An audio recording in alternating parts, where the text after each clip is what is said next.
Hi, this video is to show you how to use the LEGO spectrophotometer to make a transmittance measurement. The things that you're going to need are the LEGO spectrophotometer that we built in an earlier video, and the flashlight and its holder. You're going to need the blue light filter that was in your kit, and there are some solutions that you will have prepared if you follow the instructions. You'll prepare them in this 100 ml volumetric flask, and I have just two of them here. One of them is the blank cuvette, we refer to it as. That's the one with just water in it. And the other one is a sample. You're going to have 10 samples, but I'm just going to do an example for one of them.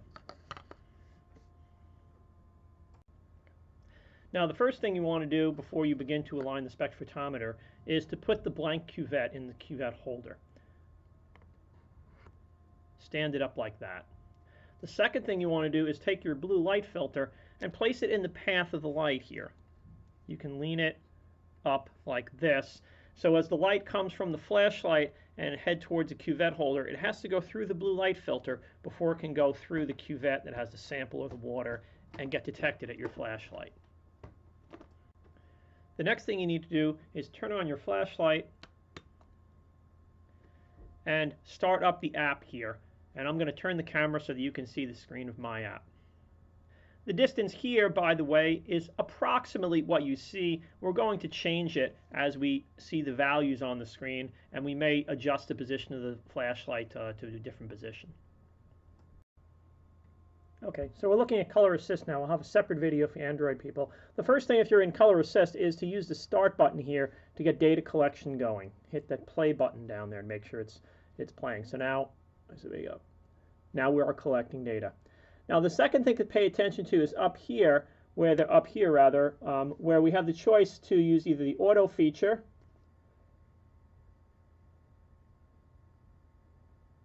go into auto, and when we do that, the phone focuses, and that is something we want to do. We want to focus on the image of the light that's coming in. After it focuses, though, we'd like to go into target mode. So go down here to target. And when you do target mode, it will move the square you see here into wherever region you touch, and that's where it's going to collect data. So what I'm going to do is I'm going to try to move it over here and place it on top of the blue dot. Now, after a little bit of trial and error moving the square around, I've managed to get the square mostly on top of the blue spot that is the light coming from the flashlight. The light intensities that you're seeing on the screen, those are the three numbers, are for red, green, and blue light. RGB you see on the screen, and next to it you see 24, 0, and 157. 157 or 156 about is the B value. In other words, it is the intensity of the blue light. So that's the number that we're going to be reading throughout this experiment. We're going to ignore the first two. I'm going to read the third one. You would like a B value, ideally, that would be close to 200. The detector on your phone can measure a maximum of 255, and we'd like to be safely below it. If you move your flashlight around, you will see that B value change. If you move it closer, you'll see it get larger. If you move it further away, you'll see it get smaller. We would like the size of the blue spot to be mostly contained within the square, so we don't want to get the flashlight too close. So you could move your flashlight around and try to find a position where most of the light, the blue spot, is within the square, and hopefully that has the biggest light intensity that you could hope for to be around 200. Values in a wide range are acceptable. If the best you could do would be to have a B value of 50, you could actually do the experiment with that, though I expect most people will be able to get values larger than 50. Now, if you've aligned your camera with an Android, this is what you're going to see on the screen. And a lot of the same kind of ideas are here. This square in the middle, this green square, is the area that data gets collected. We don't have the ability to move it, but if you've aligned your camera correctly, most of the blue light will be in the center. If the blue light is not mostly in the center, then you want to gently undo your phone from the double stick tape, and you could wiggle it around a little bit to change that position to get it optimized. In the Android app, there's no play button. It automatically collects data whenever it senses any sort of a change or movement on the screen. So the easiest way to stimulate it to collect data is to just pass your hand through the light. Like right now I've blocked it. And when I do that, you see this this circle appears next to the data collection window, that means it's collecting data, and then a check appears when it collects it. I can't quite get this to focus reliably, but over in the corner here, the phone reads the RGB values. So you want to read, as in the iPhone app, you want to read the B value for the light intensity in all trials. Also, as in the iPhone app, the maximum value you can read for any of the intensities, for the B value, is 255. So you'd like to ideally get it up to around 200 if that was possible, but any value from 50 to 200 would be acceptable. You can adjust those light intensities by moving your flashlight closer to or further away from the spectrophotometer.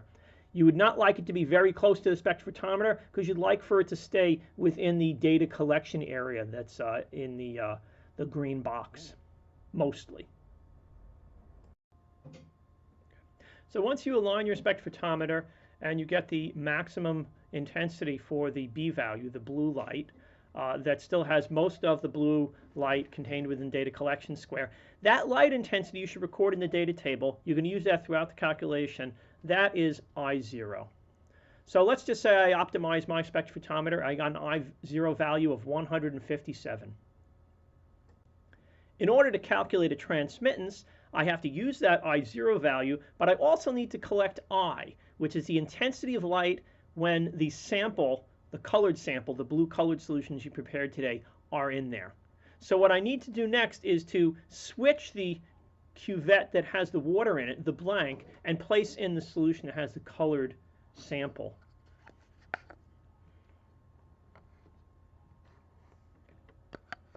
Okay. Then I'll turn my flashlight back on, read the intensity off of the screen of the app, and that will be my I value. I just read an I value of 75. That was the value for B that was displayed on the screen with the colored blue solution in there.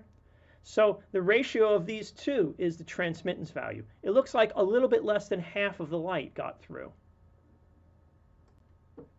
So I put those two values in my calculator, and I find out the transmittance is 0.48.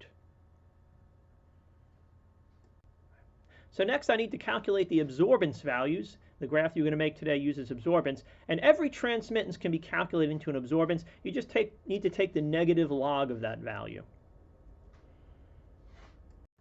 Okay. So I put that into my calculator, and I take the log. That's the LOG button, and it turns out the log is 0.32. That's the absorbance for this sample. You're going to repeat that for all of the samples that you prepared that have different concentrations. There should be about 10 of them, I think. And in all of them, you can use the same value for I0 that you observed when you calibrated the instrument and set the position of the flashlight. Just a few tips for collecting good data that I didn't mention as we went along. The flashlight, our light source, ideally we would want to have a constant output of light.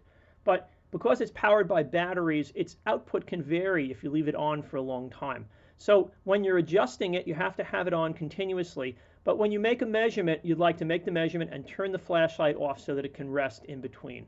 So I had it off after I measured my I0 value, and then I turned it on just when I was about to measure my I value.